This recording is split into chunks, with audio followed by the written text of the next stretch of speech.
I want to talk to you about content creation. So I'm going to introduce to you a concept called the content matrix. And we're going to talk about where to get ideas for creating content.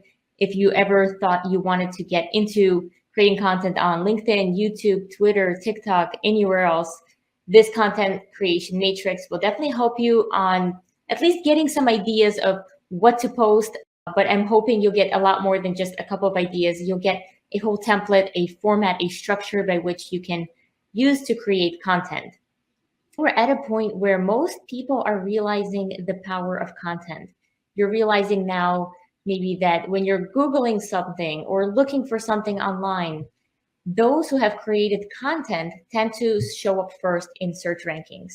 For example, if you were to look for me, Kate Strashny, or Dedicated on Google, you can look at images, you could look at newsletters, you can look at videos, and you will see a lot of content. Whether that content is amazing or not doesn't matter as much. Obviously, we want to have good content versus bad content, but the idea is being present is really powerful at just raising awareness and taking up that social media real estate by just blasting the channels with lots of video, audio, and text. Lets you take control over what people are seeing when they look for your name. I actually have a template that I will share with you. So I am going to share my screen. It's a spreadsheet that you can feel free to copy paste. I can make it publicly available if that helps, but it's literally very simple to create. Here is I call it the dedicated content matrix. Insert your name, insert your company name here, and you can create your own content matrix. I'm going to zoom in so we can focus in on one thing at a time, right? We've got categories and subcategories. So let's go ahead and focus in on this. So we have categories of content, and the broad categories as I see them are educate, inspire, promote, and entertain. And you can grow this to be even longer, but I think those 4 buckets are the reasons people consume content, right? They want to learn something, they want to be inspired.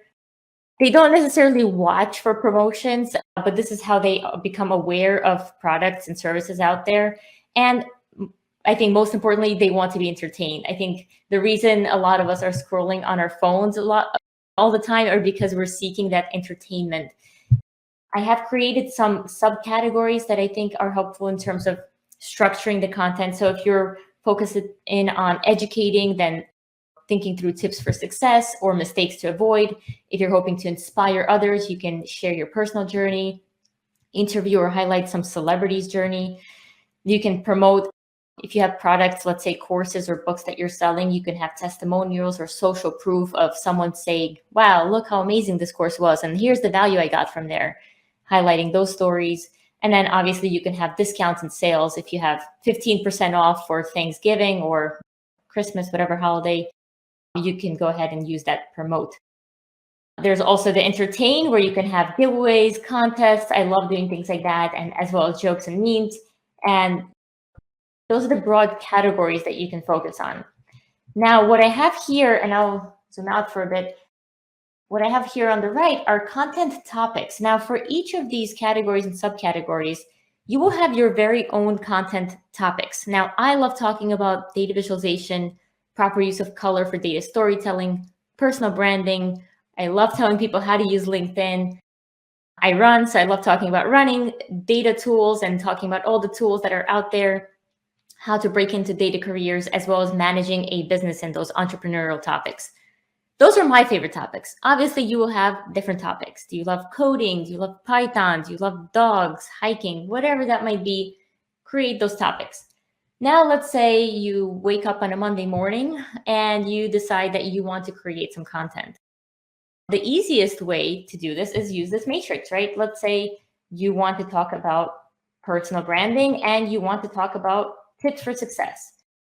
So you pick a content topic, you pick a category, and then ask yourself a question. What is a tip for success in personal branding? Jot down some ideas, and that is how you get those juices flowing. So mistakes to avoid, for example, while running, obviously in my mind right away, I come up with a lot of mistakes to avoid. Don't run too much, or don't run without fuel, or Don't run if you're feeling injured. Right? There's so many ideas that start to flow. So types of content. There is video pre-recorded. Now, these are videos that you might find on YouTube, sometimes on LinkedIn and Facebook. These are edited, formatted, usually videos that help you either entertain yourself or answer some sort of questions. There's live videos, such as what you're consuming right now. And those are good for, again, Q&A, making sure you have that interaction, checking in on your audience, making sure no one's stuck and, that you can potentially help. There are texts. So if you're a great writer, you can have long form text, you can have short form text. For the long form, that's something like more of a newsletter, an article, a case study, all different types of content. You can share images, single images, multiple images. There's something called a carousel. That's basically when you're scrolling to the right to see the next page. So you can use that for photos, videos, and documents. And one of the more popular things right now on LinkedIn, surveys or quizzes. So using the poll feature to survey your audience, get feedback, quiz them on a specific topic. And then over to the right, I've also got some platforms that you can review. So I mainly use LinkedIn and YouTube, but there's also Medium, TikTok, Facebook, Instagram, Twitter, Reddit, and there are so many other platforms that I did not include, but these are some of the more popular ones. Here's the full content matrix that you can take advantage of. All you really have to update are the content topics, because I'm assuming the topics are going to be very different for you than they are for me. And that's what makes us interesting, right? Because we have those specific things that we can talk to. I suggest you do create your own in a spreadsheet.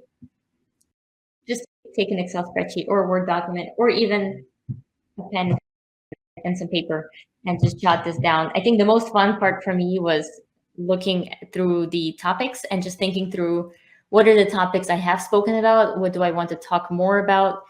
And there are some of those topics that made me smile big. Like those are the exciting ones. Those are the ones I'm passionate about. If you like this type of content, make sure you hit that subscribe button.